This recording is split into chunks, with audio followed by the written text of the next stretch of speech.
দেবাশিস দা, মেহাবাডান sporting চলতি মরশুমে আইএসএলে অভিষেক হচ্ছে।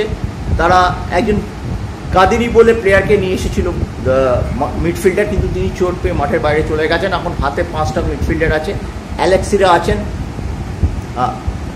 আজ্জা বলে ডিফেন্ডারটি রয়েছে। কিন্তু সব মিলিয়ে এই মেহাবাডান স্পোর্টিং একদম অচেনা মেহাবাডান স্পোর্টিং, নতুন মেহাবাডান স্পোর্টিং, তাদের ইন্ডিয়ান গ্রুপটাও খুব তারুণ্যে ভরা। কি বলবে?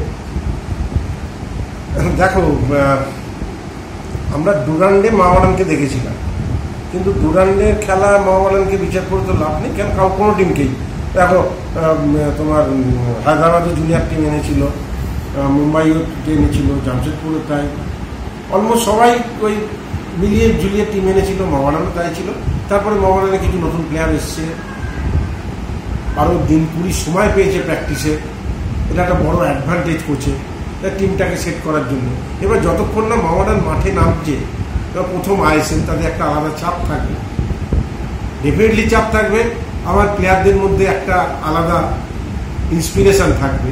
আইএসএলে খেলছে মেহাবাডান এতদিন, প্রথম 11 বছর পরে মেহাবাডান আইএসএলে খেলছে, তো সেটাও একটা প্লাস পয়েন্ট থাকবে। সব মিলিয়ে প্রথম 1-2 ম্যাচ কি 3টে ম্যাচ না দেখলে না মেহাবাডানকে ঠিক বিচার করা যাবে। আর প্রথম ম্যাচ দেখে যদি চলবে না, চলবে না, ওটা হচ্ছে না, হয় না। বাইরের প্লেয়াররা এসছে, ইন্ডিয়ান প্লেয়ারদের সঙ্গে অ্যাডজাস্ট করা, তাদের সঙ্গে মিলেমিশে খেলা। যতক্ষণ না 2-3টে ম্যাচ যাচ্ছে ততক্ষণ ওদের নিয়ে কিছু বলা। মেহাবাডান স্পোর্টিং 3টে প্রস্তুতি ম্যাচ খেলেছে। কেরল ব্লাস্টার্সের কাছে গত রোববার হেরে গেছে, কিন্তু কেরলে 2টো ম্যাচে তারা কেরল একাদশ এবং মাল্লাপুরম এফসিকে হারিয়ে এসেছিল। কেরল এবার যথেষ্ট শক্তিশালী দল। হ্যাঁ, কেরল তো যথেষ্ট শক্তিশালী, ম্যাক্সিমাম সেটটা কেরলে গেছে। দেখো, যতক্ষণ না হচ্ছে ততক্ষণ মাঠে নেবে। আইএসএল একরকম খেলা, ডুরান্ড একরকম করা খেলা, আর প্র্যাকটিস ম্যাচ একরকম খেলা। সুতরাং আইএসএল যতক্ষণ না খেলছে ততক্ষণ তুমি এদের নিয়ে কিছু বলা যাবে না। সন্তোষপুর স্টেডিয়ামে মেহাবাডান হোম ম্যাচগুলো খেলবে, যুব ভারতীতে নয়। এই ব্যাপারটা কিভাবে? কিশোর ভারতীতে ওদের কিশোর ভারতী ম্যাচ দেওয়া হয়েছে। আমি জানি না এটা কেন হয়েছে। এটা আমার মনে হয় সল্টলেকে দেওয়া উচিত ছিল। এটা club official, ISL official plus রাজ্য সরকার, এই 3 না, এখানেও মেহাবাডান স্পোর্টিং এর যারা আছেন, বাঙ্কার হিল মেহাবাডান স্পোর্টিং, তাদেরও সন্তোষপুরে ম্যাচ সংগঠন করতে খরচাটা একটু কম।